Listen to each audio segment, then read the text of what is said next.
Whoa, whoa, whoa. Oh, happy day. Oh, happy day. When Jesus walked.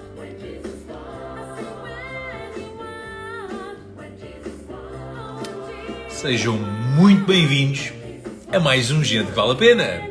Muito bom dia a todas, muito bom dia a todos. Já aqui fazer o convite.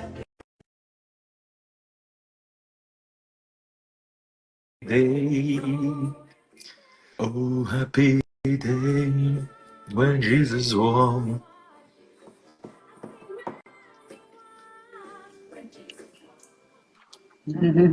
Como é que é, Gisela? Então, como estamos? Opa, olha, a primeira coisa que me apraz a responder a isso é com muitas saudades tuas, meu amor. É, pá, é verdade. Há muito tempo que não estamos fisicamente juntos. A última vez que nós estivemos juntos foi no Congresso da Felicidade, na cena Foi lá mesmo. No foi lá no Porto. Porto. No Porto, foi o ano passado, portanto há um ano. Não vale a pena estar a pensar nisso, não é? De facto, o tempo passa a voar e eu já nem me lembrava que tinha sido há tanto tempo, mas de facto foi. Há E mais de um ano. assim, por acaso isto é daquelas coisas que é mesmo brutal. Ainda nem abrimos nem nada e já lá está, mas isto é o que acontece. Um, epá, nós só nos damos conta disto quando voltamos a ver e depois quando trazemos isto para o consciente do género. Epá, há quanto tempo é que nós já não estamos juntos? Verdade.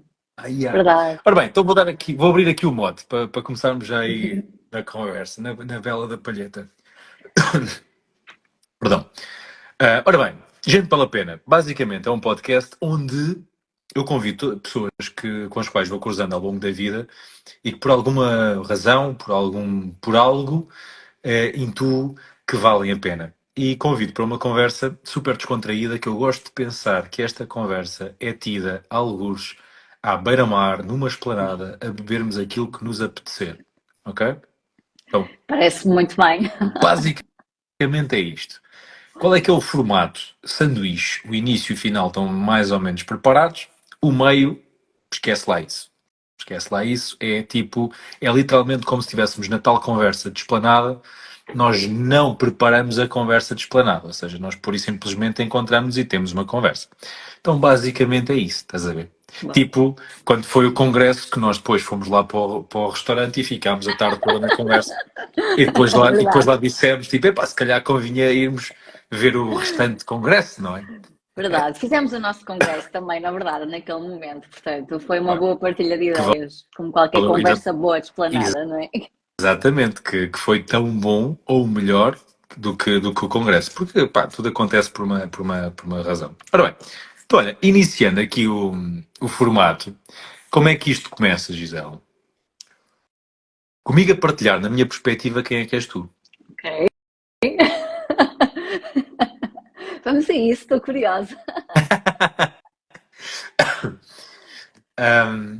Epá, e é interessante, sabes que eu vou-te contar como é que, às vezes vou dizendo aqui, mas eu vou-te contar como é que eu faço isto. Eu não penso, ou melhor, eu de manhã digo assim, pá, hoje vou falar com a Gisela. Então mando Gisela Oliveira lá para o meu inconsciente e permito que ele trabalhe. E depois chego aqui tipo, ok, está aqui. E eu fui pensando, perdão, fui pensando em ti durante o dia, não é? Inconscientemente e às vezes conscientemente. Pá, e uma coisa que é muito interessante, Gisela, é que pá, nós conhecemos em 2012. Sério? Ah, A é, sério, eu não fazia ideia. conhecemos pá, é muito simples o porquê que nos conhecemos em 2012. Foi quando eu conheci o Nelson Aham, e foi na equipa quando da Mansa. precisei, exato, na equipa da Mans, e foi quando precisei de ficar no Porto e ter estadia no Porto, mais necessariamente em Gaia. Olha, o Nelson já A ia dizer Nelson. sim, equipa Mans, e tu vieste por acréscimo, e que belo acréscimo. Ao ponto de, vou dizê-lo aqui, com todo o respeito, porque isto é daquelas coisas que fica para a posteridade, gravada, e uma vez que algo fique na internet, não deixa de estar na internet. Foste sempre aquela pessoa que, na brincadeira, na relação que tu e que nós, eu sempre te chamei meu amor, E mais do que a brincadeira, é porque de facto há uma grande admiração minha para contigo enquanto mais do que como mulher, como pessoa, como ser humano. Pá, a tua, o teu dom de bem receber é brutal. Foi das primeiras coisas que me saltou a evidência. Depois, pá, a, a tua atitude, enquanto mulher do Norte, a tua atitude, a forma como tu expões as tuas opiniões, como tu defendes as tuas perspectivas, um, e uma forma super em amor, a forma como tu amas, a amizade que nós fomos, que para mim é uma honra e um prazer enorme, e uma bênção, a poder ter essa tua amizade ao longo destes 12 anos.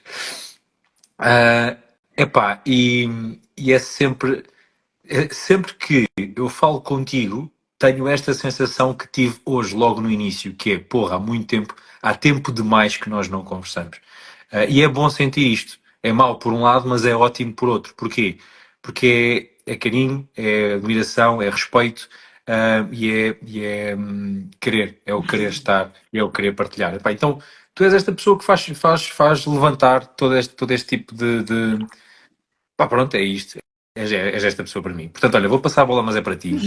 E, Agora que me deixaste envergonhada, vais passar a bola para mim, não é? Ok. pois é. Então, olha, vou-te passar a bola e vou, Olha, vou dizer exatamente isto, Gisela, que és tu. então, olha, antes de mais, obrigada por me teres convidado hoje para estar aqui contigo. Têm sido de facto 12 anos incríveis como tua amiga e de facto passamos muito pouco tempo juntos, mas a sensação que eu tenho quando estou contigo é que estive contigo ontem e cada Hum. vez que falo contigo, mesmo quando me mandas uma mensagem a perguntar ou a dizer que vens ao Porto, eu parece que estive contigo ontem, porque vamos fazendo parte da vida um do outro e crescendo também juntos e isso é incrível. Falando sobre mim, e agora depois desta apresentação, não é? Cujas expectativas estão bastante altas. Eu sou de facto uma mulher do Norte, portanto sou de Gaia, tenho 40 anos, feitos há relativamente pouco tempo, portanto entrei agora Olha, aqui numa e mudança de este década. é o episódio 40. 40. Eu pensei em É... ti quando eu vi o número do episódio, que era aquela 40. Opa, olha, eu adoro fazer anos, portanto ando praticamente há um mês em festa, é espetacular entrar numa nova década. Todos os anos são sempre uma grande alegria, mas as décadas acho que são especialmente marcantes do ponto de vista de significado, intenção, propósito e transformação. Sou mamã do Gustavo, de 8 anos, portanto, aqui o maior desafio da minha vida, o maior desafio a todos os níveis, incluindo desenvolvimento pessoal, porque de facto um filho transforma-nos por completo. A nível profissional, eu sou, tal como tu, uma pessoa de pessoas, portanto, trabalho com e para pessoas, desde organizações a pessoas que me procuram individualmente também. Temos várias coisas no nosso percurso que foram sendo comuns, às vezes em áreas diferentes, mas que se foram tendo aqui muitos, muitos pontos em comum também. Sou uma apaixonada por desporto, tal como tu.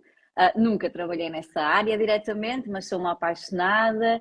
Mais recentemente, tenho vindo a desenvolver a minha carreira como freelancer, portanto, trabalhei durante muitos anos, sempre numa vertente in-house, no corporativo, e há cerca de um ano tenho vindo a ensaiar aqui uma carreira como freelancer, tal como tu também, portanto, passaste aqui longos anos a trabalhar por conta de outra e até que te desafiaste a seguir os teus próprios sonhos.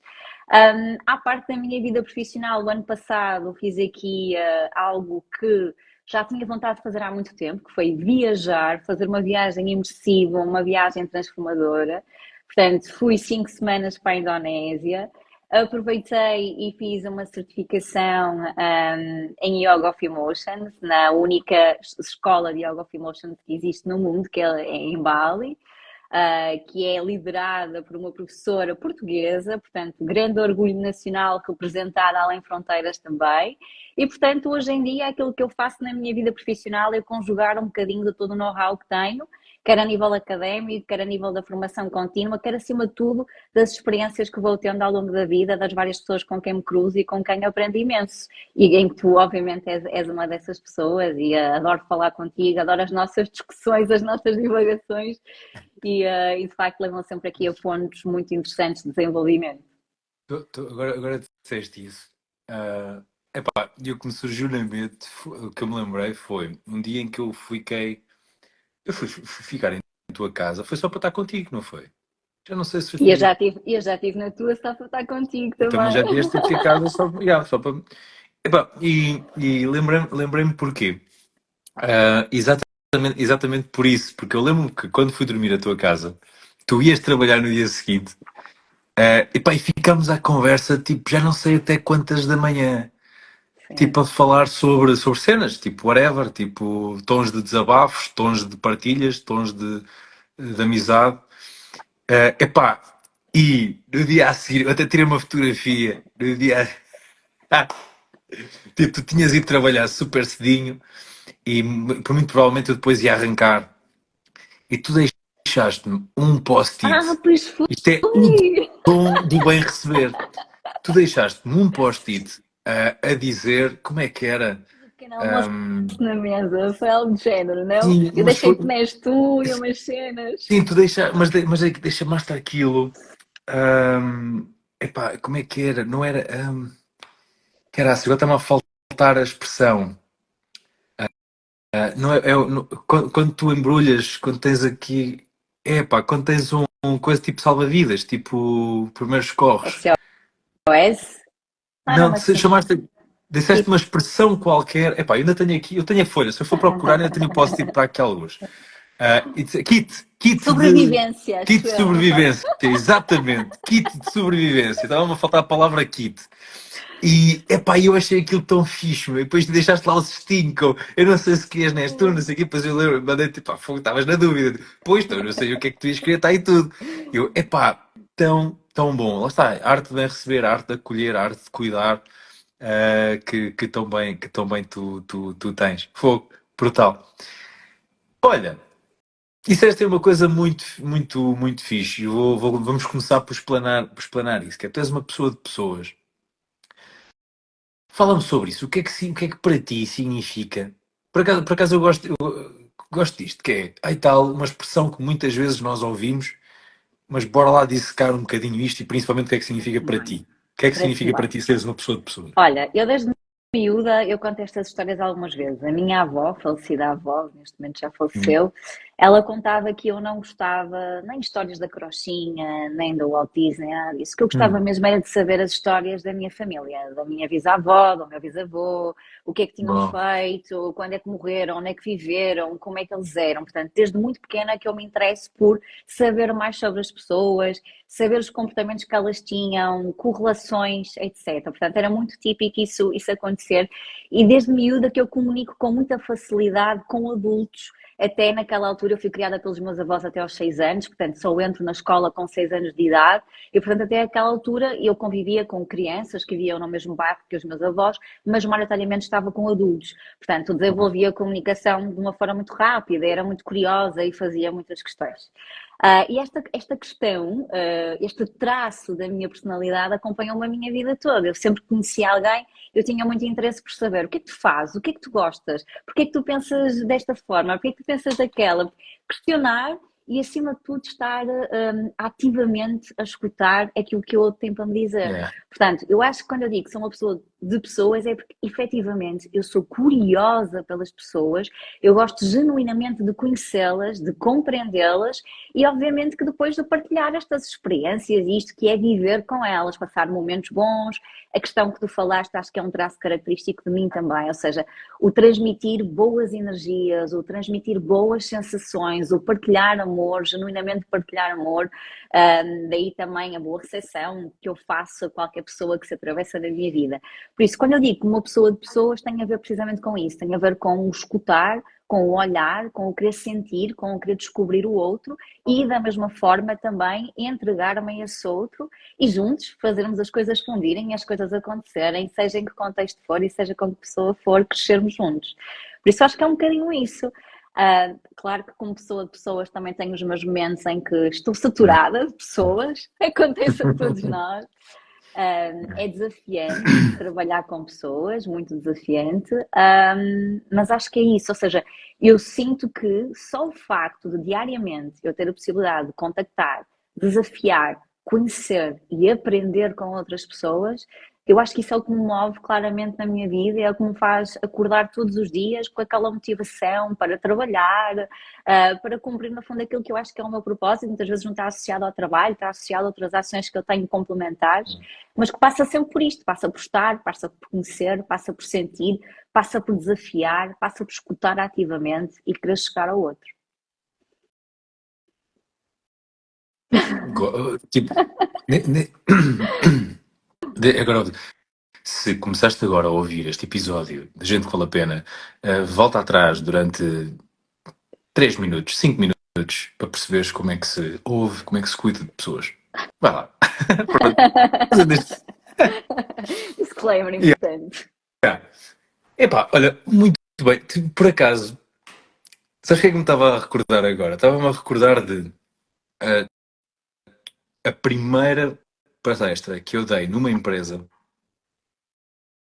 Foi na Blip. enquanto freelancer Uhum.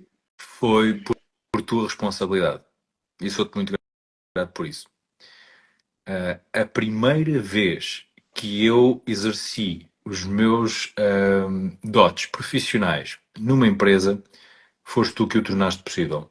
E olha, vou aproveitar isto para te dar este louvor, esta gratidão pública Uhum. por teres confiado no meu valor, numa altura em que nunca ninguém tinha confiado, a não ser a minha entidade patronal. Um, epá, e agora estava aqui a pensar que foi muito fixe quando cheguei lá na Blip, porque epá, foi o primeiro contacto. Felizmente já fiz mais palestras em ITs e não sei o quê, pronto, já passaram alguns aninhos depois disso, né? Sim. E epá, houve tanta coisa que a primeira coisa que eu senti foi: uau, o mundo IT é tipo, que loucura, desde cartas até não sei o quê, ou seja, o edifício estava em si, em termos de condições de trabalho, e condições para proporcionar, ou seja, não vou dizer condições para proporcionar, esforço para proporcionar bem-estar, porque depois o bem-estar é percepcionado, não é? Mas em termos de esforço da empresa para proporcionar bem-estar aos colaboradores, pá, pelo menos a nível físico, brutal. E ver-te também a ti como a responsável da RH e, e perceber como é que funcionavas e como é que funcionava o mundo, pá, foi muito extraordinário. Pá, como é que foi a tua experiência, ou se quiseres contar, tipo, antes dessa experiência, como é que é a tua experiência laboral até vamos dizer, antes de Cristo, depois de Cristo, ou seja, antes freelancer e antes freelancer. Olha, eu tive a sorte de passar por empresas incríveis. A sorte constrói-se, fui construindo a minha aprendizagem, fui criando as minhas oportunidades e fui nutrindo boas relações que sempre me abriram portas em empresas fantásticas. Estive nos últimos anos muito ligada a empresas tecnológicas que, como tu bem disseste, acabam por criar aqui toda a estrutura física, mental, emocional que vai permitir às pessoas proliferarem da sua melhor forma, não é? Isto porque há um grande desafio, há uma grande luta para a atração de talento, mas também para o desenvolvimento barra retenção, se assim quisermos Uhum. chamar, deste talento. Por isso tive a sorte de estar em sítios que tinham todas as condições e todas as boas práticas para gerir e desenvolver pessoas. Eu gosto muito do mundo corporativo, gosto muito de fazer parte de uma equipa, embora tenha sido líder de equipas, eu considero-me sempre, enquanto líder, parte integrante da minha equipa. Portanto, no fundo, as pessoas que eu lidero são meus peers também, eu sinto que tenho sempre tanto para aprender com eles, que é dessa forma que eu os vejo.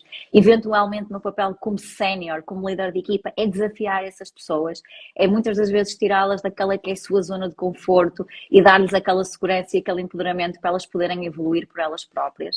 Eu, eu lembro-me, por exemplo, na faculdade eu tinha uma professora que dizia que o nosso papel na área das ciências sociais e humanas, seja que tipo de intervenção for, em que contexto for, é tornar-nos descartáveis. E efetivamente é dessa forma que eu me olho como líder. Como líder, eu devo tornar-me descartável, devo fazer com que a minha equipa funcione de forma autónoma, de forma colaborativa, de forma criativa. E é sempre dessa forma que eu trabalho com as pessoas. E foi um universo fantástico trabalhar nas empresas tecnológicas. Eu, felizmente, trabalhei em áreas bem reconhecidas e onde havia muito espaço e havia todas as condições, mesmo em termos de budget, estrutura, etc., para podermos desenvolver. excelentes intervenções no desenvolvimento de pessoas. E ainda hoje, não há propriamente um antes de Cristo e um pós-Cristo, porque ainda hoje, apesar de trabalhar muito com o cliente individual também, eu continuo ligada ao mercado corporativo, seja na vertente de desenvolvimento de talento, seja na vertente de consultoria empresarial também. E muito honestamente não me vejo a ficar sem esse lado, porque eu sinto que sou muito profissional do terreno e que toda esta experiência que herdei ao longo destes anos, hoje em dia é fundamental, por exemplo, para conseguir fazer uma consultoria enquanto consultora externa e conseguir agregar ali valor de quem realmente já esteve na prática. Hum. Porque de facto nós assistimos muito a consultores externos que pouco percebem, porque nunca estiveram lá no terreno. E eu acho que é muito mais mágico quando tu já estiveste no terreno, quando tu já enfrentaste os desafios, quando tu já calçaste aqueles sapatos, e então agora podes, um bocadinho mais de fora, mandar aqui alguns bitites de como é que as coisas podem evoluir. E falando aqui da tua presença na Blip, na altura eu acho que foi espetacular e mais uma vez tu saíste muito bem para a primeira vez. Ninguém ficou a saber que era a primeira vez, na verdade, não é? Portanto, porque eu também, obviamente que vendi, não é? Criei tudo um pacote super atrativo, porque achei que tinhas de facto esse mérito, achei que tinhas esse conhecimento e essa atitude também, por isso é que também te dei esse voto de confiança. E foi super giro e as pessoas gostaram todas imenso. E acho que para ti também foi bom, porque estás num ambiente tecnológico, é sempre um ambiente muito open-mind no que diz respeito a estas questões do well-being, da felicidade, do bem-estar corporativo também. E lembro-me perfeitamente que nesse dia também ficamos, depois da palestra, no refeitório da Lá Blip, no andamos refeitório. Até, a conversar até bastante claro, há tarde. E que acho que isso foi, aproveitar. Então, sim, sim, sim, sem dúvida. E acho que isso foi no período da pandemia, portanto, foi, foi uma foi excelente forma para de te aí trazer ao 21. Porto. Yeah, Exatamente, 21. exatamente, exatamente, sim. Epá, ah, disseste uma. Muito, muito importante. Desculpa. Queria salientar também mais este ponto. E é muito, muito, muito válido, principalmente para fazer o link àquilo que tu disseste, que é a liderança, que eu queria conversar contigo. Levantaste daí, quero explanar isso.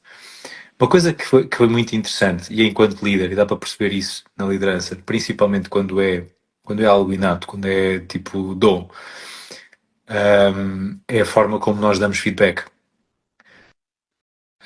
Como é que tu passas o feedback e com que intuito vai o feedback e de que forma é que tu colocas o colchãozinho para ele ser apercebido do outro lado, não é? E uma coisa que foi extraordinária foi que no final da palestra nós tivemos a primeira parte da conversa da nossa partilha foi o teu feedback para com a minha palestra. E foi um feedback real, foi um feedback válido, foi um feedback verdadeiro, em que tu deste ali altos inputs sobre o que é que tu tinhas gostado mais, o que é que na tua percepção não tinha sido tão bom e de que forma é que, na tua perspectiva, tu poderias agregar valor à minha intervenção. Um, e por incrível que pareça, muitas das coisas que tu disseste ajudaram na altura e eu adaptei para as intervenções seguintes. Portanto, pá, isso é muito, muito, muito, muito. Sou-te muito mais uma vez grato por isso. Agora, outra questão, levando isto para a tal, porque fiz aqui o link entre o feedback e a liderança. O que é ser líder para ti, Gisela? Ser líder para mim é criar as condições certas para que as pessoas que tu lideras possam proliferar, antes de mais. É ser um facilitador do desenvolvimento, é ser um facilitador de relações interpessoais, é ser também um conhecedor. Para mim isto é importante, ok? Nem todos os líderes têm que conhecer a matéria sobre o qual estão a liderar, mas para mim isso é muito importante. Eu sinto que sou uma líder mais forte quando eu já passei pela prática por aquilo que estou a desafiar a minha equipa a seguir, ok? Por isso eu acho que o conhecimento técnico é também importante. É ser alguém que sabe adaptar estratégias diferentes a cada uma das pessoas, porque queres desenvolver pessoas que são únicas e, portanto, tens que utilizar estratégias únicas também. É dar feedback, é receber feedback, muito, muito, muito. E esse tema é um tema muito importante, não só como líder, como enquanto coach, ou enquanto professora de Pessoa. yoga, enquanto pessoa, eu procuro muito o feedback, eu procuro saber o que é que achaste, o que é que eu posso melhorar, o que é que eu podia ter feito diferente, qual é a tua perspectiva de quem está de fora. Por exemplo, aos meus amigos, eu peço muito, ao meu namorado, eu peço muito, não é com o meu namorado que eu quero, não é com o meu amigo, é de quem está de fora, de forma absolutamente imparcial. Diz-me tudo aquilo em que eu tenho que melhorar. E É. esta busca constante pela melhoria para poderes também entregar aos outros o melhor de ti. E eu acho que isso é ser líder. É saberes que erras, é admitir o teu erro, é mostrar como o erro é uma fonte fundamental de aprendizagem. Eu trabalho muito isso com as minhas equipas também, encontro muitas das vezes, tanto em equipas como em pessoas individuais, um terror horrível ao fracasso, ao erro. E uma vontade extrema de perfeccionismo, e portanto eu gosto muito de brincar com essas coisas, gosto muito de desconstruir aqui a ditadura do perfeccionismo, gosto muito de deixar que as pessoas vão para a frente, que muitas das vezes batam com a cabeça na parede e depois venham para trás e pá, esta opção não foi a melhor.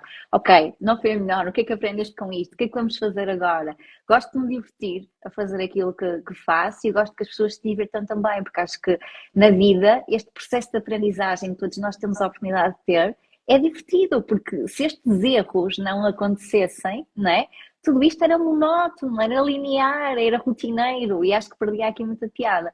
Por isso acho que tem muito a ver com isso, ser líder. Acima de tudo, aquilo que eu diria é criar condições para que os outros possam proliferar e para que os resultados coletivos sejam de facto maiores do que aquele que uma só pessoa poderia fazer.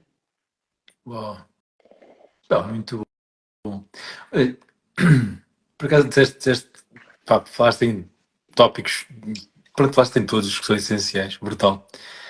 Uau. Ahm, Na tua opinião, tipo, tu própria, Uhum. imagina, tu, Gisela Oliveira, como líder, primeiro, tu foste uma líder autoimposta ou uma líder imposta? Olha, eu nunca tive o intuito de ser líder. Eu penso que as Ok, coisas foram surgindo, ok? As coisas foram surgindo e eu não gosto de me assumir como líder. Eu gosto que as pessoas aos poucos revejam essas atitudes, esses comportamentos e esses valores em mim, Hum, ok? Porque eu uhum. acho que a liderança ela nunca deve ser imposta. A liderança deve ser percepcionada pelas pessoas que estão à tua volta. Tem muito mais a ver com o seguir do que com o criar autoridade ou rigidez. Por isso, ok, eu assumi cargos em que se previa que eu fosse líder de Ok. equipas, ok? Eu tive encargos em que o estatuto ou a orientação hierárquica no organigrama da organização tinha a ver com liderança.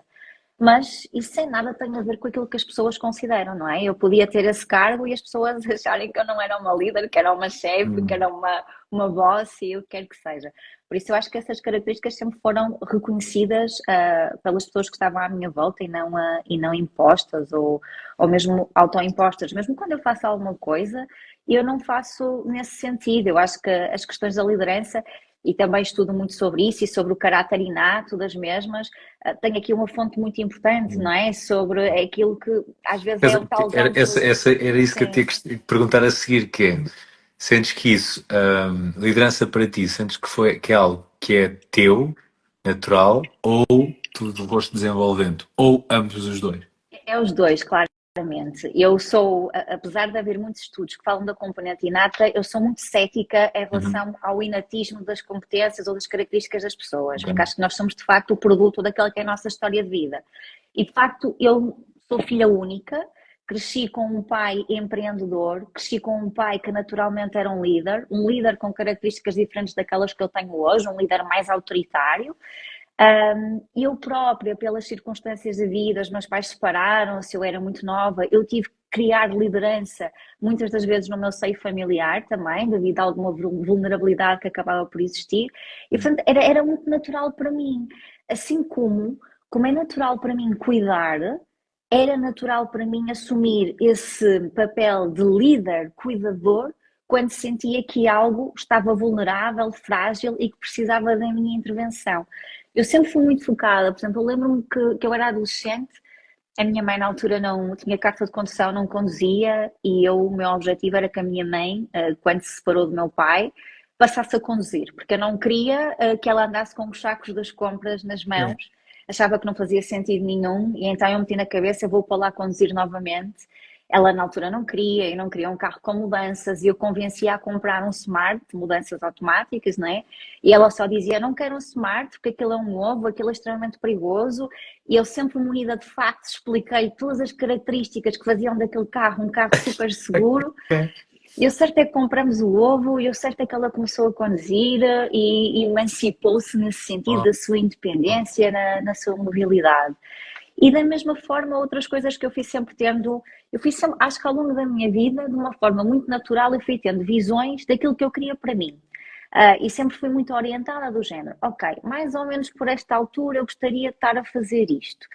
E esta orientação era isso mesmo, era uma orientação, não era algo extremamente definido em que eu frustrava se isso não acontecesse. Era sim uma visão, uma orientação daquilo que eu gostava que acontecesse e que de certa forma me mantinha motivada para explorar as várias oportunidades que iam acontecendo. E portanto eu acho que estas características foram se desenvolvendo fruto das minhas circunstâncias de vida e obviamente que também tenho aqui influências das várias pessoas com quem eu lidei, o meu pai e outras pessoas que também no fundo eu sempre fui muito observadora, portanto observo muito desde miúda os comportamentos das pessoas, o que é que elas fazem, o que é que elas estudam, no fundo, mesmo em termos de hábitos, que hábitos é que estas pessoas têm do ponto de vista pessoal, o que é que as faz ser alguém que chega àquele patamar da sua vida, que toma aquelas decisões, qual é a definição de sucesso e de felicidade para A, para B ou para C. Portanto, isto foram sempre questões que eu gostei muito de procurar respostas nos outros, de observar e, de certo modo, também fazer aqui a modelagem, não é? Que é necessária ao longo do teu processo de desenvolvimento. Por isso, acho que estão aqui várias circunstâncias que estão envolvidas e, obviamente, que quando tu tens paixão, tudo isto se torna muito mais autêntico, não é? Muito mais genuíno. É isso. tão bom, Gisele. Olha, há pouco disseste uma coisa que pronto, dentro das nossas áreas também compartilhamos, que foi a parte da consultoria. Epá, por acaso, o que é que tu achas do mundo da consultoria? Depende muito. O mundo da consultoria massificada, não me identifico, ok? Não vou dizer que acho bem ou que acho mal, não me identifico, ok?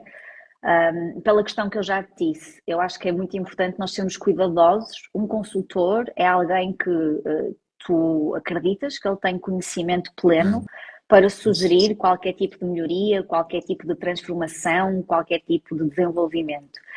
E aquilo que eu sinto é que muitas das vezes a consultoria tem pessoas que não estão preparadas para isso. São pessoas que estão no plano teórico, e não no plano prático. E, portanto, acho que perde muito valor esse tipo de abordagens. Depois acho que está tão massificada que se pensa muito mais nos resultados quantitativos do que nos resultados qualitativos e no processo. E obviamente que nestes resultados qualitativos e no processo estão pessoas, e quando a orientação é exclusiva ou muito orientada a resultados, nós perdemos o foco naquilo que para mim é o mais importante, que são sempre as pessoas. Por isso, a minha resposta é: se eu estivesse a trabalhar numa grande consultora, provavelmente não me iria identificar. Ok? Outra coisa que não me iria fazer sentir identificada é que acho que as consultoras vendem coisas que não aplicam nas suas próprias pessoas. Por hum, exemplo, imagina, não é? Trabalhar numa grande consultora. A maior parte das pessoas que lá estão não têm qualquer qualidade de vida. São pessoas que trabalham muitas horas, são pessoas altamente orientadas a resultados, ao sucesso que passa por trabalhar mais e mais e mais, a parte materialista do sucesso, adquirir bens, mostrar, acaba por ser muito por aí. Se tu falares com pessoas que trabalham em consultoras puras e duras, e há vários exemplos que nós temos conhecimento, têm um ciclo de vida enquanto profissionais extremamente desgastante, que até acaba por ser curto. Portanto, quando tu vendes boas práticas, quando tu vendes saúde, quando tu vendes bem-estar, quando tu vendes desenvolvimento de pessoas centrado nas próprias pessoas, tu tens que aplicar isso para ti também, não é? É a mesma coisa que eu ter uma consulta contigo à procura daquilo que é para mim o conceito de felicidade, não é? E estar a olhar para ti e sentir que tu não aplicas rigorosamente nada daquilo que estás a dizer, que és uma pessoa infeliz, frustrada. No fundo, acho que o vender a banha da cobra mais cedo ou mais tarde é descoberto. Por isso eu acredito muito que estas situações de consultoria, de mentoria, de coaching, só funcionam quando efetivamente tu vives aquilo, é fazer o walk the talk, esta é a melhor expressão, quando tu realmente fazes aquilo que tu defendes, quando tu vives naqueles valores. E acho que claramente as pessoas com quem tu intervens, sejam no contexto corporativo, seja num contexto individual, as pessoas sentem isso mais cedo ou mais tarde. Por isso eu não me identifico com nada que seja em massas. Mesmo na nossa área, tipo, nós já falamos disto várias vezes, na área do coaching, e eu acho que o coaching muitas das vezes é mal visto em Portugal por causa disso mesmo, por causa de vários coaches que nós conhecemos, que produzem outros coaches em massa, que produzem abordagens standardizadas, que vendem milagres que não existem, porque se o milagre é standardizado, à partida ele não faz qualquer sentido. E, portanto, eu sou absolutamente contra e desenvolvo o meu percurso profissional de uma forma absolutamente diferenciada desse tipo de abordagens. Não sei se respondi àquilo que me estavas a perguntar. Respondeste e lançaste já aqui mais um tema. Pronto, vamos entrar por aí. Eu quero ir ainda a um tema, mas já que iniciaste esse, vamos explorar. Estamos aqui para explorar. Gisele, tu fala-me sobre isso, sobre realmente, ou seja, tu disseste o coaching, é bem visto, é mal visto. Ahm, explora isso. Vou-te fazer a pergunta assim desta forma. Explora isso. O Eu mais acho, aberto possível. eu acho que o coaching em si, como metodologia e como processo, tem um potencial incrível. Uhum. Acho é que, infelizmente, cá em Portugal, houve um crescimento demasiado grande, acelerado, massificado, e houve também o aproveitamento de muitos profissionais, desta necessidade que as pessoas têm também de ser guiadas, orientadas, que fizeram reverter completamente aquilo que é a lógica do coaching, não é? Porque o coaching é um processo onde claramente tu dominas a arte de questionar, dominas a arte de desafiar o outro, mas o outro é o grande protagonista. Uhum. E quando tu crias soluções standardizadas para as pessoas chegarem a determinado caminho, em primeiro lugar, estás a esquecer que cada pessoa é única, portanto, cada intervenção tem que ser única. Em segundo lugar, estás a esquecer que o protagonista de um processo de coaching é a própria pessoa e não tu, portanto, não dás milagres a ninguém, não dás fórmulas mágicas a ninguém, não é? Só que, infelizmente, a necessidade das pessoas, eu acho que também tem a ver com isto, a própria necessidade das pessoas quererem chegar a respostas rápidas, fórmulas mágicas, alguém que lhes diz a tua vida vai mudar depois de frequentares este curso, esta mentoria, este processo de coaching de 10, 15 ou 20 sessões, leva a que estas pessoas acabem por ter sucesso, não é? Acabem por ter compradores, acabem por ter clientes. E, portanto, isto é uma bola de neve.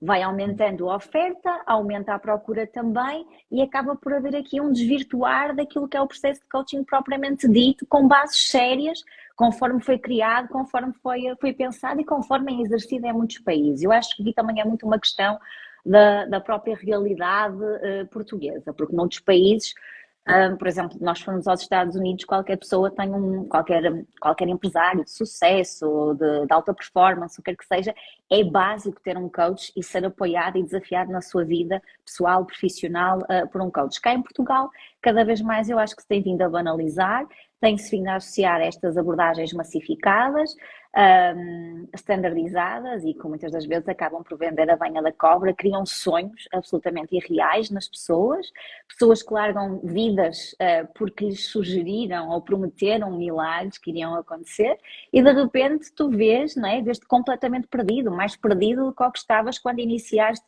aquele processo ou aquela abordagem.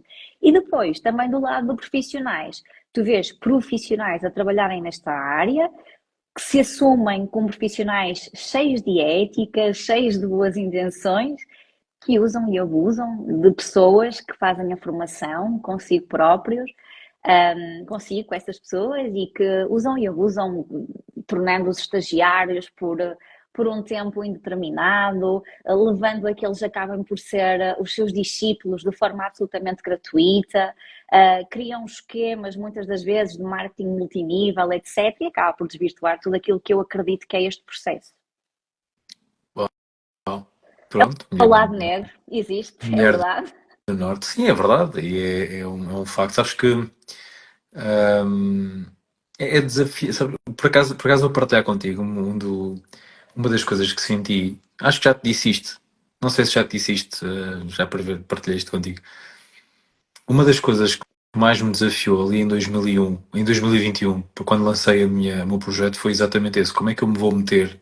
Como é que eu vou entrar dentro da área de forma a que não. E ainda hoje, por vezes, às vezes sinto isso, que é haver aquela autoanálise de qual é que é o nível de integridade que eu estou a apresentar. E isto até te posso partilhar, que é o meu maior sabotador.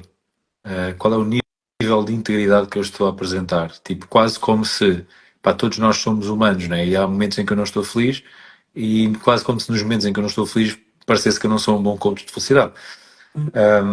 Mas é muito por aí, porque eu vi a falta dessa integridade e, e então questionava-me a mim, epá, então e tu, meu, estás para aí a julgar dessa forma, então e tu, quão íntegro és? E sem sombra de dúvida é isso. Eu acho que eu também acrescentei um ponto que é, por vezes, para além da massificação, para além da quase do endeusamento próprio, do ego, Uhum. o endeusamento do ego, vamos chamar assim, existe também uma. Pá, é quase como se aquelas necessidades de marketingianas de vender, né? Ou seja, eu tenho que colocar-me numa posição, tenho que ter a minha persona para vender à outra persona. Depois cria aqui um desfazamento do que é que eu realmente faço. Uhum. Se eu faço uma consultoria, se eu faço uma mentoria, se eu faço um coaching, se eu faço uma terapia, se eu faço, pá, sei lá o que é que eu faço, né? Então, e onde é que começa o branco e onde é que acaba o branco e onde é que começa o preto, né? Então andamos ali muito numa zona cinzenta em que pessoal que não é psicólogo, mas que faz psicologia, Uhum. pessoal que ai tal não tem não é exemplo para ninguém naquilo, mas faz mentoria. Pá, às vezes por causa de conceitos e para vender de certa forma misturamos aqui e quase nem sabemos o que é que do que é que estamos a falar. Sim, e lá está, as pessoas como precisam, não é? Querem comprar o Claro. primeiro milagre que lhes venderem e que lhes pareça credível. Mas falaste aí num ponto importante, que é um coach da felicidade tem que ter sempre momentos de felicidade. Isso eu acho que isso é uma questão, Não. não é? Que certamente já abordaste em imensas lives e em stories e diversos materiais sobre o teu trabalho. A felicidade não são momentos, não é? E tu podes ter momentos em que estás Uhum. altamente triste e o teu conceito de felicidade continua com uma boa saúde, por assim dizer. Posso Portanto, ter isso é um momentos em que me estou a engodo. sentir feliz, mas infeliz, aliás, estou-me a sentir Exatamente. triste, mas continuo feliz, porque feliz é a minha essência, simplesmente estou afastado dela, ponto final. Exatamente. Por isso, Feliz aquilo sou que estavas sempre. a dizer, ou seja, tu Yeah. podes estar super em baixo e isso não te tira integridade enquanto coach Yeah. especializado na área da felicidade, não é? Mas Porque é de facto aquelas tu coisas. vives os teus valores em torno disso. Sim, é aqueles meandros da mente, estás a ver? Sim. É normal, ela é essa carinha às vezes. Olha, vou falar de uma coisa muito interessante para depois metermos a fatia de cima, porque eu quero muito falar desta coisa contigo, Ok. que é, opá, como é que foi a Indonésia? Opá, foi brutal, foi brutal. E foi Não tão é brutal que que eu. eu acho que Disse, nós ainda não estivemos juntos depois disso, porque isso foi depois não. do. Pois foi, Pois estás foi, a ver? Ou seja, foi em estamos a setembro do falar. ano passado, Foi, exatamente. Opa, foi brutal, foi brutal, foi incrível, foi sentir que tenho uma segunda casa lá, uau, foi sentir-me em casa e foi ter sensações que eu nunca pensei que iria sentir.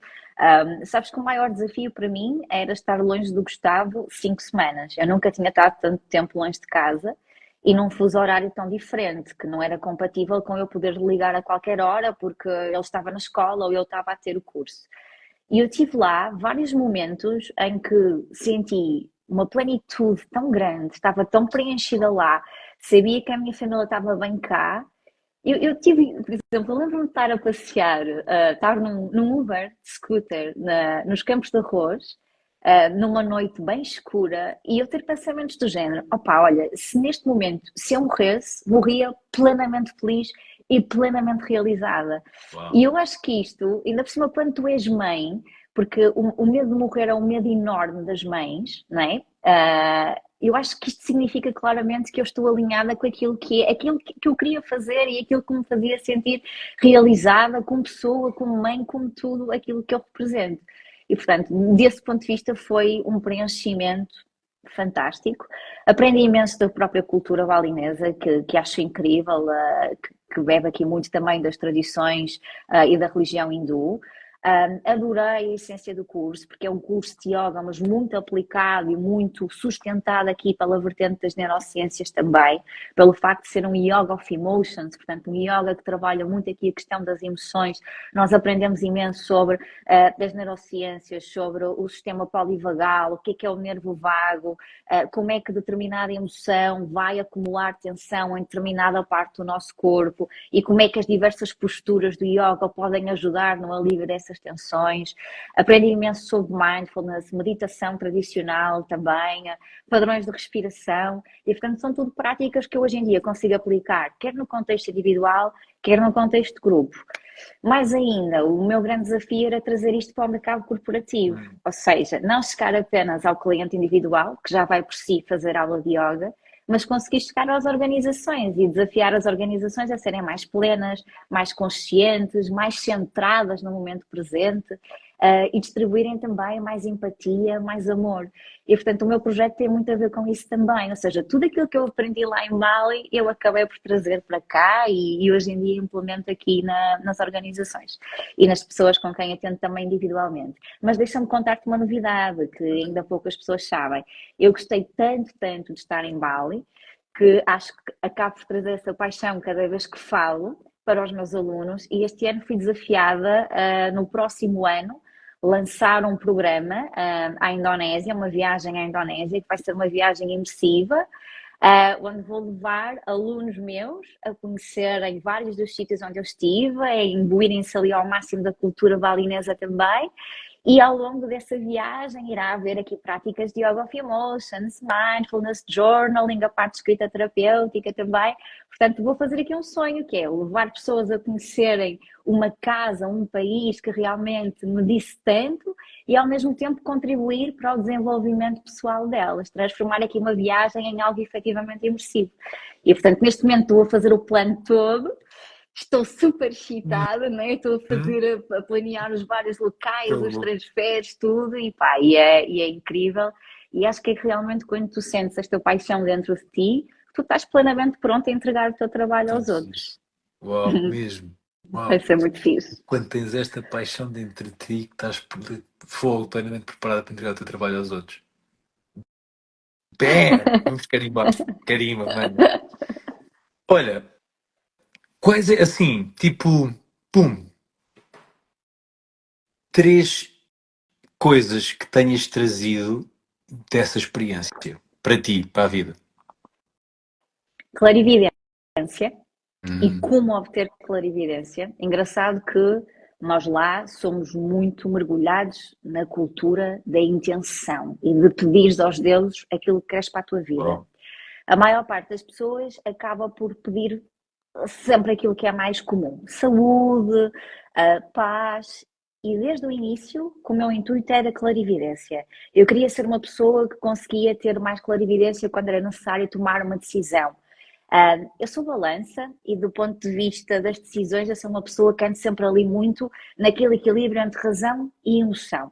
E isso muitas das vezes fazia com que eu tivesse alguma dificuldade em tomar decisões. Ok. E portanto a minha principal intenção em Bali era conseguir chegar a um estado mental, físico, mental e emocional que me permitisse ser mais clarividente sempre que preciso tomar decisões na minha vida. E acho que foi algo que eu fui lá buscar, e isso começa por conseguir ter uma boa consciência daquilo que é o meu corpo, daquilo que é a minha mente e daquilo que são as minhas emoções.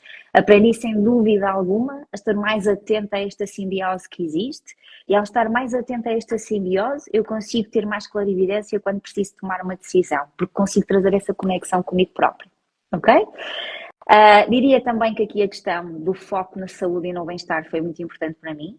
Eu sempre fui uma pessoa que procurou um equilíbrio na sua vida no ponto de vista de saúde e bem-estar, ou seja, work-life balance, por exemplo, eu sempre procurei ter aqui equilíbrio entre a minha vida pessoal e a minha vida profissional.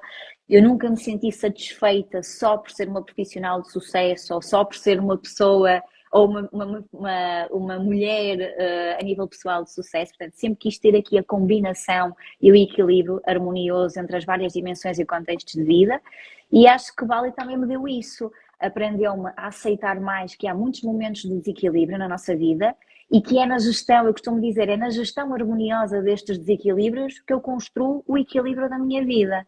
E, portanto, hoje em dia, quando alguma coisa descamba, eu aceito isso com naturalidade. Tento perceber, ok, descambou, mas daqui por algum tempo vai voltar a equilibrar, vai haver outra coisa que vai desequilibrar.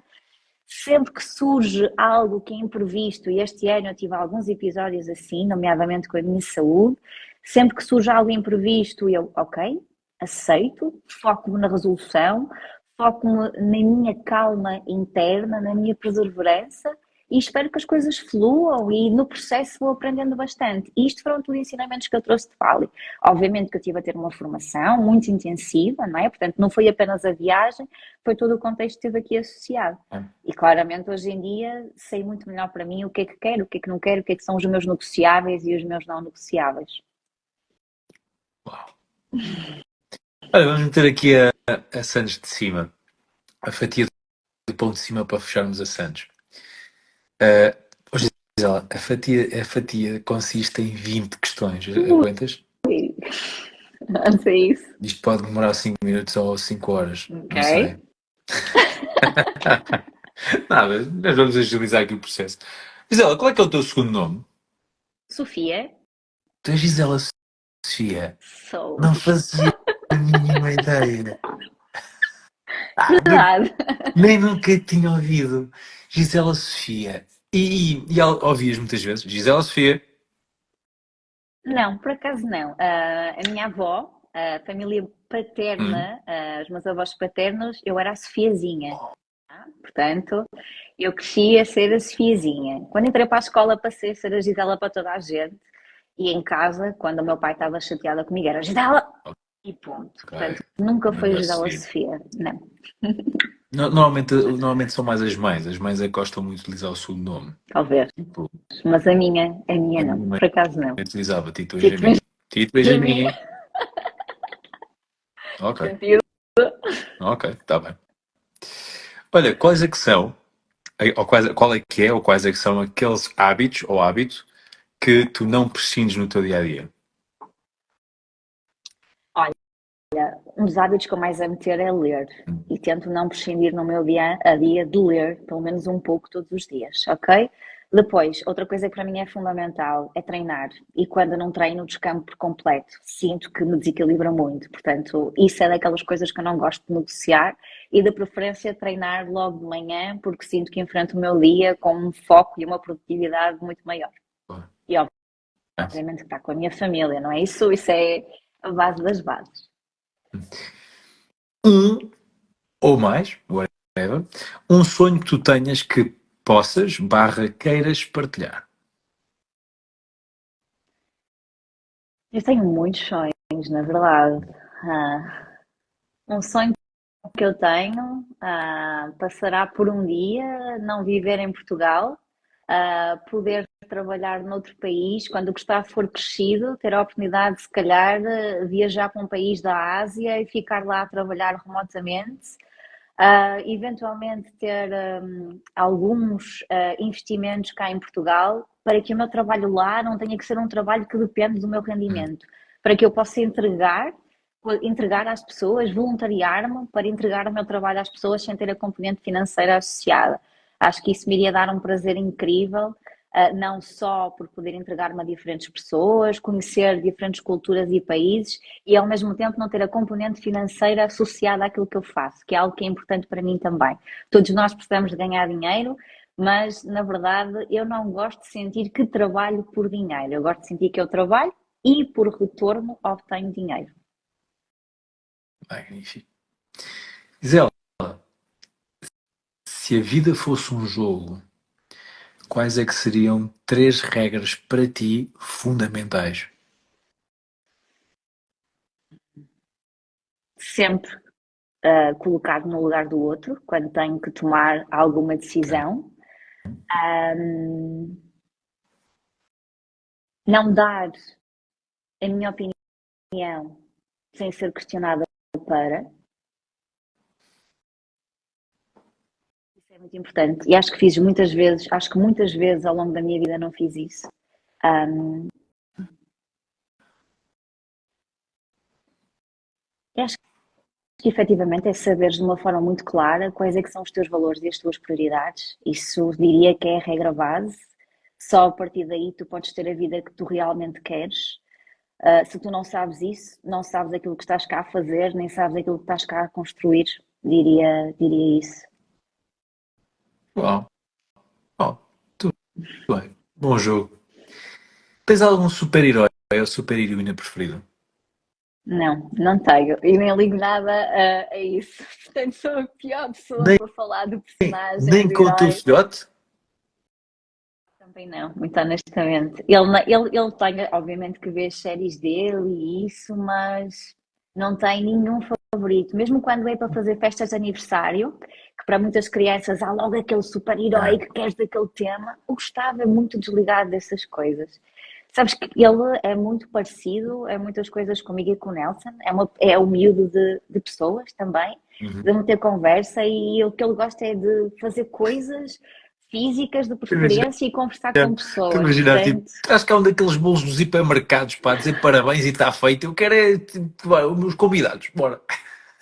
olha, este ano foi futebol, portanto, está muito virado para aí, portanto, regra geral, o Jóqueres ou guarda-redes conhecidos, mas não tenho assim, em termos de heróis, nunca fui educada para aí, nunca desenvolvi esse gosto e eu gostava, efetivamente, também não tenho, se Caramba. calhar porque eu também não puxo muito.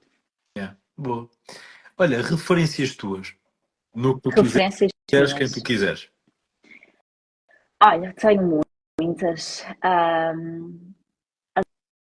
Adoro Gabor Maté, Hum, que acho que tem vindo a desmistificar muito a questão do trauma, a questão de como é que o trauma geracional, como é que tudo aquilo que nos aconteceu na nossa vida nos afeta, nos condiciona enquanto adultos e como é que podemos olhar para aí, desconstruir, integrar e voltar a construir. Gosto muito da Brené Brown por todos os trabalhos que fez ligado aqui às questões sociais, da vulnerabilidade, do conceito de coragem associada à vulnerabilidade e à perfeição também. Adoro ler Esther Perel também, muito ligada aqui às questões familiares, muito, também às questões das relações hum. íntimas, fidelidade versus infidelidade, a questão da evolução das relações ao longo do tempo. Mais do ponto de vista psicoterapêutico, sou fã dos trabalhos da Nicole Pera, de Holistic Psychologist, aqui no Instagram. Ela tem feito trabalhos muito interessantes, onde consegue buscar teorias e terapias de última geração. E tem vários livros escritos que, aqui na dinâmica de livros de autoajuda, eu acho que reúnem um caráter científico muito sustentado e que efetivamente podem ajudar pessoas a melhorar. E acho que se calhar fico por aqui, porque efetivamente Bom. eu leio muito e não tenho uma só pessoa, tenho várias e Uhum. mediante aquilo que eu quero aprofundar, eu direciono-me para uma ou para outra referência. Brutal. Olha, quão familiarizada tu estás com a cultura Harry Potter? Não estou muito. Não, então Não. ok, vou fazer, faço-te um pré-frame para te poder fazer a pergunta. Ok. Na cultura Harry Potter, o sábio chama-se Albus Dumbledore. Uhum. Aí estamos a falar de alguém assim, pô, centenário, estás a ver? Centenário. Sim, sim, sim. Epá, ele tem ali algumas memórias na cabeça. Então ele tem uma coisa chamada pensatório. O que é o pensatório? É um recipiente em pedra com uma solução aquosa que, quando ele coloca lá uma memória sua, como por magia, e emerge a cara nessa solução aquosa, automaticamente é catapultado por uma experiência 4D da memória. Ou seja, Uhum. o objetivo não é mudar o passado, o objetivo é pura e simplesmente reviver aquela memória como se lá tivesse, de uma forma dissociada, ou seja, tu vês-te, a ti, Uhum. em que a experiência é 4D, ou seja, tu sentes, tu cheiras, tu vês, os teus sentidos estão todos ativos como estavam lá no momento, ok? Portanto, tendo em conta isto, Gisela, a pergunta para ti é: se tivesses um pensatório neste momento, que memória é que tu decidirias reviver da tua vida?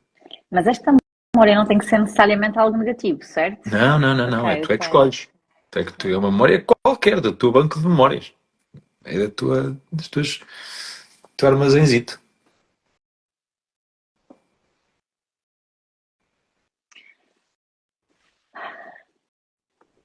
Olha, não é fácil responder a essa questão. Hum.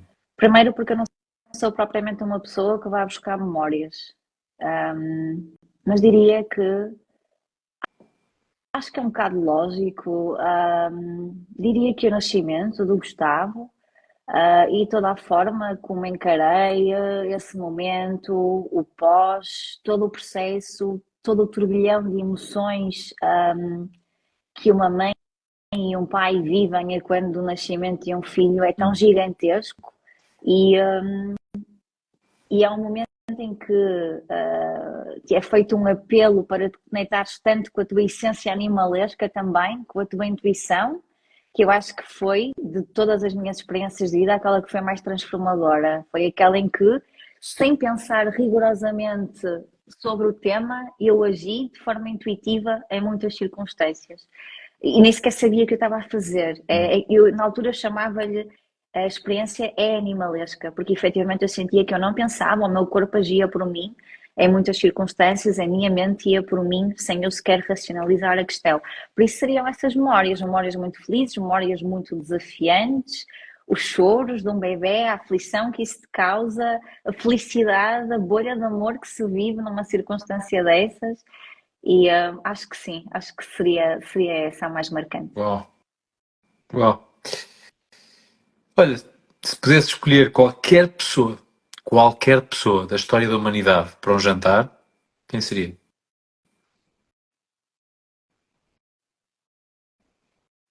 Provavelmente seria a Esther Perel. Hum. Gostava muito de conversar com ela, O quê? O presencialmente. que é que tu conversarias com a Esther Olha, Perel? conversaria com ela muito sobre o tema que ela aborda das relações íntimas, como é que ela vê a evolução das relações, um dos temas que ela tem que tem a ver com a monogamia versus poligamia, a evolução que está a acontecer nesse sentido. Gostava de saber mais sobre as experiências dela também. Portanto, acho que seria uma conversa muito rica em torno deste tema tão específico, que são as relações íntimas, e que as relações íntimas são uma base muito importante, não é? Para aquela que é a formação da nossa personalidade, o desenvolvimento da nossa personalidade e as nossas mudanças, as nossas adaptações, os padrões de vinculação que vamos desenvolvendo, que vamos optimizando em cada relação. Portanto, seria muito à volta disso, porque eu acho que é um tema estruturante, da qual a maior parte de nós não se preocupa. E relação após relação vive padrões disfuncionais e nem sequer para pensar o que é que se passa aqui. Como a minha mãezinha diz, o problema ou é do glúteo ou é das calças e as pessoas nunca param para pensar nisso, não é? Certo, certo, certo, Portanto, certo, acho certo. que sim, acho que era A importante. tua mãe diz glúteo? Não, não diz, eu Ah, fui ok. politicamente Tipo. correto. Não, porque agora estava aqui a pensar, tipo, então, como é que chama a tua mãe? Fátima. Então imagina a Fátima ali do género. É do glúteo ou é das. Eu acho que alguém. Eu acho que se eu ouvisse isso, ficava tipo. Ah, peraí, bloqueei aqui alguma coisa, tipo. Pô, Sim. estou bom. Olha, o que é que te faz rir a gargalhada, Gisela? Olha, faz rir à gargalhada, jantares que tenho com as minhas amigas, que são muito poucos, mas que terminam sempre num galinheiro de gargalhadas super altas. Portanto, sim, Lembro-me lembro-me que uma vez era Dia da Mulher, devia ser pai 2014, pai 13, 14, e eu ia dormir à tua casa. Eu e o sim. Nelson estávamos a sair lá do. Eu e o Nelson estávamos a sair do TM, do Training Meeting, da equipa, Uhum. e tu estavas a jantar num restaurante, pá, já não faço puto de ideia qual é que era o restaurante, era uma cena enorme, com 2 andares e o caneco. E ele tinha que ir lá buscar não sei o quê, e eu fui com ele. E Jesus, íamos sendo comidos vivos dentro daquele restaurante. Jesus Senhor! Tipo, fogo, ok. Va- Vamos andando, senão ainda temos que dar aqui zumbas, oh caralho. Yeah. Isso, cena de Era o mais caralho. normal. Mas não, acho que é muito importante. Eu tenho um grupo de amigas muito coeso, que me acompanha desde a faculdade. Temos agendas complexas, não é? Agora que somos crescidas e que temos família e profissões e tudo, mas sempre que estamos juntas, vai sempre dar ao mesmo, que é tipo, quase que somos expulsas dos restaurantes e não é por mal, é mesmo porque nos rimos à gargalhada de tudo aquilo que vai acontecendo, das peripécias, e eu acho que isso é super saudável, não é? Quando tu ris à gargalhada daquilo que te acontece e consegues partilhar com toda a abertura, estás de facto no caminho certo e com as pessoas certas à tua volta. Sem dúvida. Olha, o que é que faz chorar de alegria? Faz-me chorar de alegria cada vez que sinto que realmente consigo transformar as vidas de pessoas com quem eu trabalho. Um, e faz-me chorar de alegria quando vejo o meu filho ter as atitudes pelas quais eu o educo, nomeadamente no que diz respeito aqui à parte das emoções. Faz-me sentir alegria quando ele chega a casa e diz: Mãe, tenho uma coisa séria para te contar. Eu não quero mais isto na minha vida, ou eu não acho isto justo, ou eu não gostei daquilo. Faz-me sentir, as lágrimas podem não sair, mas faz-me sentir uma emoção muito grande de que o meu trabalho para com ele, o meu trabalho aqui entre aspas, o meu, do Nelson, de toda a nossa família, todas as pessoas que estão à nossa volta, a companheira do Nelson, o meu companheiro, a minha mãe, todo o nosso grupo de cuidadores está a agir no sentido realmente de formar aqui uma pessoa humana, Certo. empática, que sabe os seus direitos, deveres, que sabe como contribuir para uma sociedade. Por isso, sempre que eu consigo impactar pessoas nesse sentido, eu sinto-me emocionada. Em particular, quando eu faço com o meu filho, obviamente que sinto ainda mais. Hum, tão bom. E o que é que te faz passar da marmita, Gisela? Faz-me passar da marmita pessoas que são preguiçosas, que fingem que não veem que não é preciso fazer coisas, por exemplo. Detesto que as pessoas vejam que é preciso fazer alguma coisa e olham para o que for e deixam estar e esperam que alguém vá fazer. Passo-me. Eu sou muito de gostar que as pessoas saibam, por exemplo, cá em casa, vou dar um exemplo muito concreto. Cá em casa, cada um de nós contribui para a nossa dinâmica familiar, obviamente. Se eu sinto que alguém tem que fazer alguma coisa e não fez, mas sabe que eu tenho que fazer e está ali a encostar, passo-me. E passo-me também quando não me ouvem, quando eu dou orientações de alguém concreto, nomeadamente mais na minha dinâmica familiar também, quando dou indicações em concreto daquilo que quero, o que é que espero, porque é que faz sentido, quando discuto e do outro lado fizeram o que entenderam e depois fazem tudo completamente ao contrário. Isso é algo que realmente me tira de sério. Eu detesto perder tempo, ter que perder tempo a dizer a mesma coisa 2, 3, 4, 5 vezes deixa-me de sério. Eu detesto ser polícia, portanto não gosto de andar em cima de ninguém a ver se as coisas estão feitas ou não. Por isso diria que isso é das coisas que mais me irrita, francamente. Boa. E nota-se muito claramente, porque habitualmente eu sou uma pessoa meiga a falar, doce e calma, e quando me passo, vê-se outra Gisela, vê-se outra versão, de facto. Às vezes um bocadinho assustadora, porque o contraste é grande. Tão boa, pá, adorei esse nano-vislumbre. Adorei. Olha, pergunta da praxe para ti. O que é felicidade para ti, Gisela? Felicidade para mim correlaciona-se muito com o sentido de paz interna. E eu obtenho esta paz interna quando eu consigo ser íntegra entre aquilo que eu defendo e aquilo que eu coloco em prática no dia a dia, nos mais pequenos aos maiores pormenores. E atenção que eu não leio propriamente muito sobre felicidade, não é a minha área de maior intervenção, portanto, li um ou dois livros, pouco mais, à tua beira sou absolutamente inculta a esse nível, mas acho que é isso, a sensação, durante muito tempo da minha vida, eu associei felicidade à excitação, Hum, associei felicidade à dinâmica, a movimento.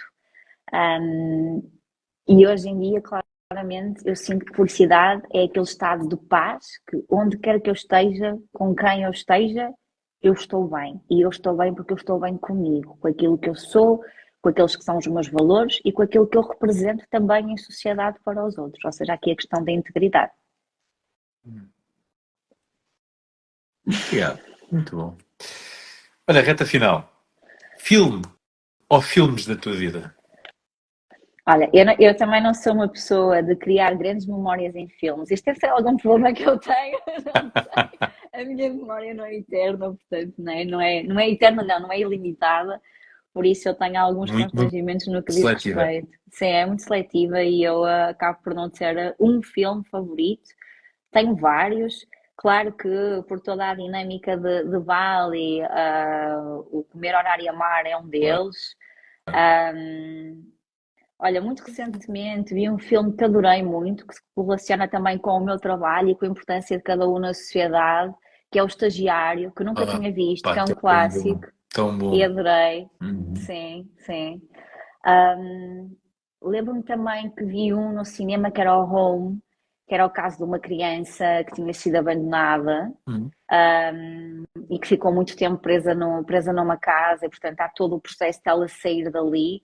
E não queria aqui estar a mencionar mais nenhum, porque na verdade não É, é uma área na qual eu sinta que sou fã incondicional de um filme para estar aqui assim, né? a falar dele. É. Sim, sim, sim. E série? Série, olha, gostei muito da Gypsy, que vi durante a pandemia, que é o caso de uma psicóloga que se envolve com os casos dos próprios pacientes. Ah, E já ouvi portanto, falar, já ouvi falar. há todo um enredo ali criado, que me fez, obviamente, pela temática em si, ficar bastante presa e eu própria questionar-me, não é? Do nosso limite de intervenção e até que Hum. ponto nós realmente, como é que nós conseguimos criar uma barreira entre o profissional e a pessoa que está ali à frente dos desafios da pessoa com quem estamos a intervir. Por isso diria que era esse. Boa, boa. E uma coisa que tu não gostas nada? Livro ou livros? Que não gosto nada ou que gosto muito? Isso é da Gosto ironia. muito. Isso é da Eu ironia. gosto. Ok, Ironia ok. assim barato. Olha, de livros, são tantos, eu gosto de tantos, na verdade. Olha, iria falar do Courage, da Nicole Pera, por achar que tem uma abordagem inovadora, conforme já te disse, é uma linguagem acessível também, e acho que é um bom ponto de partida para quem quiser explorar um bocadinho a área do desenvolvimento pessoal. Vou-me repetir, mas também gosto muito do Rethinking Fidelity, da Esther Perel. Esse livro fez muito sentido durante a pandemia. Assim, uma confidência muito pessoal. Os meus pais separaram-se, devido a uma situação de traição do meu pai, portanto, a traição foi sempre algo, que eu olhei, por um lado, com tabu, por outro lado, com curiosidade, porque é que alguém que está num relacionamento, hoje em dia, e na altura dos meus pais, felizmente, porque eles não são muito mais velhos do que eu, ninguém estava preso a um matrimónio por vontade, portanto, sempre houve liberdade. E na altura eu não conseguia perceber porque é que tinha existido esta traição e nunca tinha sido admitida, e eu assumi muito uma traição para com a minha mãe e para comigo também. E senti que foi agora na idade adulta que eu fui ler mais sobre o tema, sobre todas as variáveis que estão Giro. aqui à volta do conceito de infidelidade, no conceito de poligamia também. E eu acho que foi através desse livro que eu consegui criar mecanismos para aceitar a situação dos meus pais e até eventualmente trazer aqui um perdão à própria forma como eu via o meu pai. Portanto, trouxe-me aqui muitos insights muito positivos que me fazem olhar, mesmo para as relações que eu tenho, numa perspectiva completamente diferente. Ó, Por isso, se calhar diria estes dois. boa. É muito bom esse livro. E a Esther Perel, eu não sei se tu gostas, se tu a conheces. Olha, conheço, mas nunca li. Este aqui, uh, este é dela, que é o Inteligência Erótica. Sim, sim, sim, sim. Mas é Uh, muito giro. ainda não o li, está ali para ler, ainda não li. Mas conheço este Apple. Sim, e ela tem montes de talks no YouTube também. E Sim, ela conheço é de mais uma. desses dos nuggetzinhos que aparecem de vez Sim. em quando no YouTube. Um, podcast. Ouves podcasts? Ouço bastantes podcasts também. Olha, durante muito tempo, é assim, eu na Arena Portuguesa eu gosto muito do trabalho do Pedro Vieira e cada vez gosto mais do trabalho dele, Uhum. ok? Porque acho que ele teve a capacidade de, ao longo do tempo, se desvincular daquelas abordagens mais standardizadas de coaching e acho que hoje em dia consegue fazer grandes desafios que levam as pessoas efetivamente a colocar a mão na sua consciência e a posicionarem-se de uma forma diferente. Portanto, eu sigo o Yeah. Pedro e gosto da abordagem e da seriedade dele. Portanto, praticamente que o IVM, não é? O podcast dele e da Mia, praticamente que eu ouvi todo. E aconselho, ainda por cima acho que eles são dois comunicadores natos, e a conversa flui de uma sem forma dúvida. muito natural. Por isso elegia esse como o meu favorito. Depois, obviamente, eu também gosto muito do Paulo Moreira, no que diz respeito à questão da inteligência Uhum. emocional, e também devorei os podcasts todos do Paulo. O Paulo tem a vantagem de trazer sempre uma abordagem muito science-based, portanto, ele explica de forma simples as coisas, mas sempre muito suportado pela ciência, o que faz com que o podcast dele seja bom para o leigo ou para o próprio profissional. E, portanto, se calhar diria estes dois. Brutal. Qual é que é, qual é que é, Gisela, aquela música, ou músicas, whatever, que tu mais ouves, que mais te faz ali, que mais ouves, já, vamos meter assim. Olha, eu neste momento o meu estilo de música mudou muito desde que eu fui a Bali, desde que eu ouço outro tipo de compositores e o próprio estilo de música. Eu gosto muito de um cantor e compositor que é o Sam Garrett. E gosto em particular de uma música que ele tem que te diz que nós somos mais altos do que as montanhas. We are higher than the mountains. E gosto porque em todas as músicas ele tem sempre uma mensagem muito ligada àquilo que é a humanidade, àquilo que é construirmos um mundo mais assente no amor, no altruísmo e na empatia. Por isso, pá, é um estilo de música que me deixa bem disposta, é um estilo de música que me deixa focada e inspirada quando estou a trabalhar.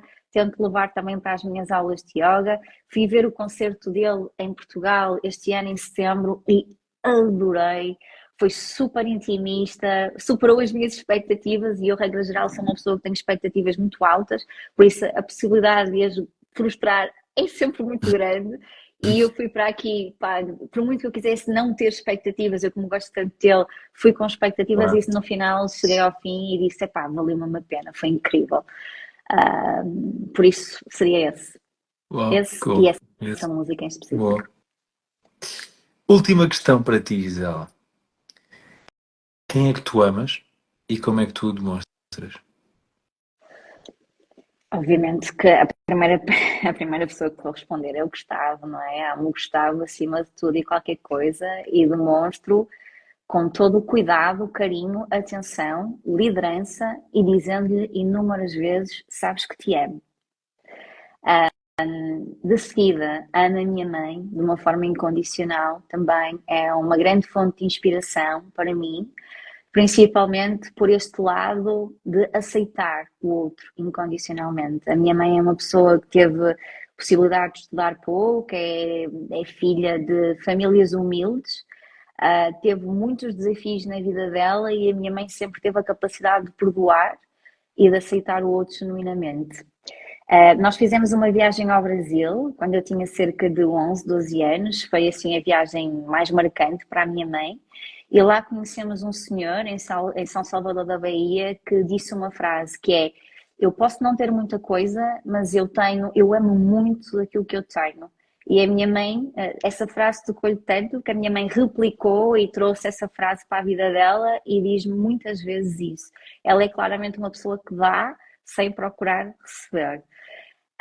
E por isso é alguém que obviamente eu amo e faço tudo o que puder ao meu alcance para ela estar bem. E de seguida, obviamente que é o meu companheiro, que é alguém que me inspira todos os dias, é alguém que me permite ser eu própria, tal e qual como eu sou. Portanto, há uma aceitação muito grande, há um respeito muito grande entre nós. Há múltiplas facetas que eu vejo nele, portanto, é o meu companheiro, é o meu amante, é o meu amigo. Muitas das vezes é o meu manager no sentido da área dele, de lhe perguntar: olha, como é que farias aqui, como é que farias aqui, se tivesse a sugerir este processo, como é que tu farias, e de obter insights dele. Por isso elegi estas três pessoas em primeiro lugar. De seguida, amo muito o Nelson, o pai do meu filho, naturalmente, não é? Meu grande amigo, com quem tenho uma excelente relação, e naturalmente que o meu amor ao Nelson se estende também pelo meu amor à Eduarda, ao Miguel, filho deles. Eu diria que ficamos por aqui. A minha lógica de amor é esta, é uma lógica de amor muito aberta, muito partilhada. Eu acho que fui construindo a minha própria versão de amor e de amar ao longo da vida. Por exemplo, eu nunca pensei que após me ter separado que eu fosse capaz de amar tanto um ex-relacionamento e as próprias pessoas que entram na vida desse Oh, ex-relacionamento. E acho que é uma coisa incrível, e acho que quando tu caminhas desta forma, o teu amadurecimento é muito grande e tu acabas por receber tudo aquilo que tu dás às outras pessoas também. Eu hoje em dia tenho uma família reconstituída. O Gustavo tem duas famílias, como ele diz, tem a família do pai, tem a família da mãe, ainda tem a casa da avó, portanto ele diz que tem três casas, eu- e eu sinto que ele quando diz isto, ele sente mesmo que estes elementos da família são todos importantes. Uma coisa muito engraçada, quando tu perguntas ao Gustavo se ele gosta mais da pessoa A ou da pessoa B, ele nunca foi forçado a dizer isto e ele diz: gosto igual, gosto de todos. Cada pessoa à sua maneira, as pessoas não se comparam. E eu acho que isto tem muito a ver com a forma como nós vivemos o amor na nossa família. De facto, as pessoas não se comparam, as pessoas são todas únicas e têm um papel super importante na nossa vida. E eu, de facto, vivo rodeada de amor e acho que é também por isso que eu gosto e é natural em mim entregar amor às pessoas com quem me cruzo no dia a dia. fogo. Pá, é isto. Olha, uau, uau, Gisela. Olha, depois disto só tenho a dizer. Disse 80 minutos ali no, antes Achei. de entrar, disse 80 minutos e estamos a bater nos 80 Passou de minutos. lado, passou de lado. Estamos assim, fogo. Isto é tão. Lá está, mas isto é o normal em conversas É como isto. normal, verdade. Epá, olha, muito obrigado. Muito obrigado mesmo Obrigada eu. por E seres vê se tu. vens ao Porto, vê se vens ao Porto rápido para estarmos É, juntos e continuarmos esta conversa de é sempre. verdade, é verdade. A ver se tratamos disto para ir aí o quanto antes. Por acaso, Obrigada. a última vez que fui aí, fui a correr. Fui e tive que voltar a correr. Portanto, por isso é que não. Nem. Olha, gratidão imensa mesmo. E, Recíproco. epá, tão bom. Tão bom. Tão bom. Maravilhoso. Obrigado. Olha, Obrigada eu. um beijão no Obrigada teu eu. coração, meu querido. Beijo enorme. Mesmo. E obrigada também àqueles que estão lá em casa a ver-nos. Eu estou a ver aqui o Carlos, por exemplo, que é meu aluno assíduo na turma de Normal. yoga das quintas-feiras, alguém que eu adoro. Eu sou extremamente Epá, não, orgulhosa dos meus que alunos e eu vou te estar dizer, pá, aqui às dez e eu, eu, meia da noite é eu tenho incrível. que ir ao Porto fazer uma aula contigo, Tá, pá. tens, Tipo, então. pô, Ou é então vens a preciso. Bali comigo e estás assim 15 Ih, dias, pensa nisso, isso. hã? Pô, Eu penso, partilho o plano penso contigo. sim, com todo o carinho, acredita, meu amor. Penso com todo o carinho. Mesmo, mesmo. Olha, um Nada. beijão enorme, Um Gisele. beijinho enorme, um Beijão. beijinho. Obrigada Tchau, por tudo e até breve, meu amor. Um tchau, beijinho, fica tchau, tchau. bem. Beijão, Adeus. beijão. Tchau, tchau. Adeus a vocês também e até ao próximo episódio, que nunca se sabe quando é que vai ser. Não sei. Tchau, tchau. Beijão. Tchau, tchau.